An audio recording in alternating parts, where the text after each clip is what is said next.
tonight. It's a very special occasion at a very special place.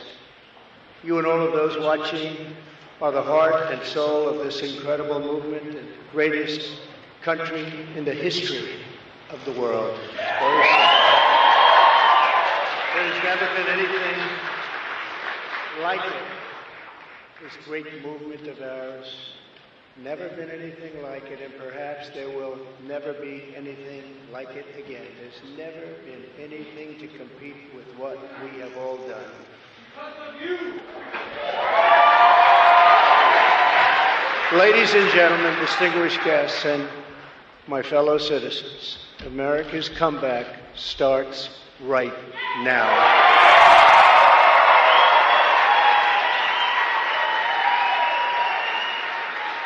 2 years ago, when I left office, the United States stood ready for its golden age. Our nation was at the pinnacle of power, prosperity, and prestige, towering above all rivals, vanquishing all enemies, and striding into the future, confident and so strong. In 4 short years, everybody was doing great. Men, women, African Americans, Asian Americans, Hispanic Americans, everybody was thriving like never before.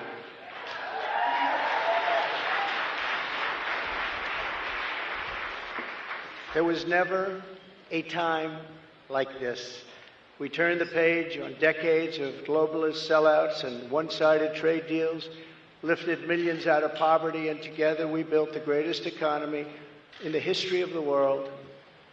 When the virus hit our shores, I took decisive action and saved lives and the U.S. economy. And by October of the same year, America was roaring back with the #1 fastest economic recovery ever recorded. How about that? All of the incoming administration, and all they had to do was just sit back and watch. Inflation was non-existent. Our southern border was by far the strongest ever. And because the border was so tight, drugs were coming into our country at the lowest level in many, many years. Importantly, after decades of rising energy costs, the United States had finally attained the impossible dream of American energy independence, which soon would have turned into energy dominance.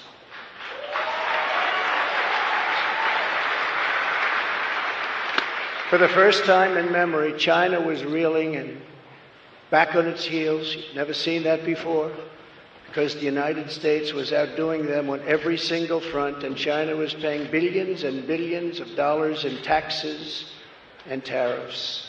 The farmers know that because they got 28 billion of it.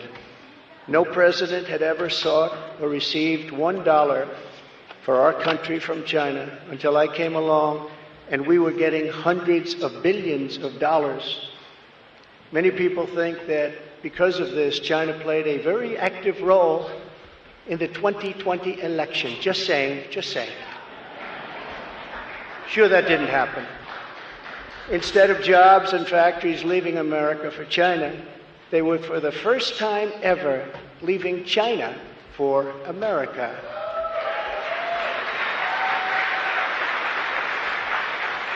Businesses were pouring back because of our historic tax and regulation cuts, the biggest in both categories in history, bigger even than what Ronald Reagan was able to produce, and he produced a lot. China, Russia, Iran, and North Korea were in check and respected. They respected the United States, and quite honestly, they respected me. I knew them well. I knew them well. The vicious ISIS caliphate, which no president was able to conquer, was decimated by me and our great warriors in less than 3 weeks, and al-Baghdadi, its founder, was hunted down and killed. North Korea had not launched a single long-range missile since my summit with Chairman Kim Jong-un nearly 3 years before. We developed a relationship, and that's a good thing, not a bad thing. It's a good thing. Very good thing, actually, because look at what's happening today. My opponents made me out to be a warmonger and just a terrible person who would immediately go into war. They said during the 2016 campaign that if he becomes president, there will never be a war within weeks, and we will have wars like you've never seen before. It will happen immediately, and yet I've gone decades without a war, the first president to do it for that long a period.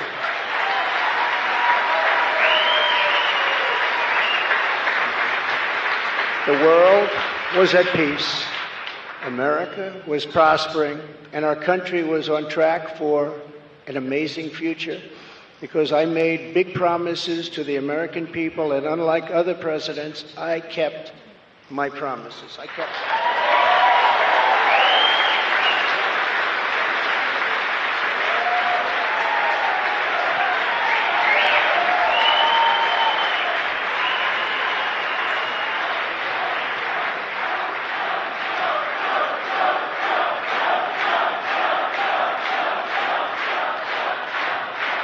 Thank you very much.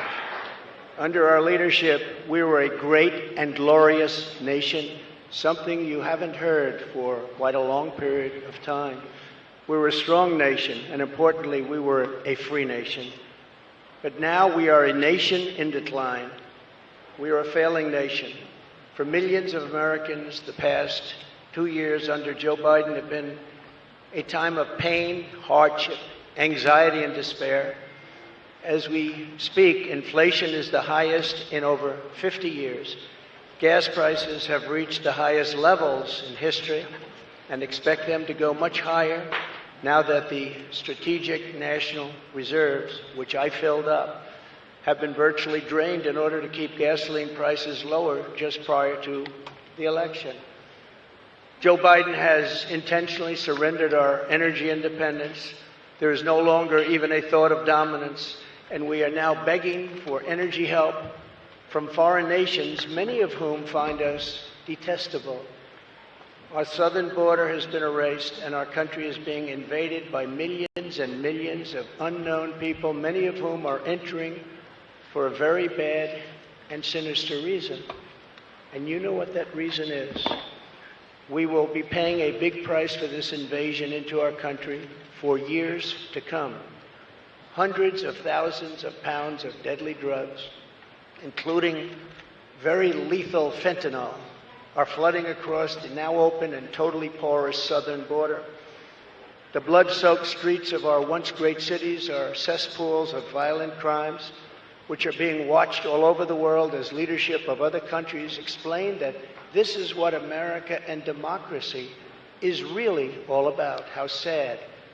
The United States has been embarrassed, humiliated, and weakened for all to see. The disasters in Afghanistan, perhaps the most embarrassing moment in the history of our country, where we lost lives, left Americans behind, and surrendered $85 billion worth of the finest military equipment anywhere in the world. And Ukraine, which would have never happened if I were your president, are something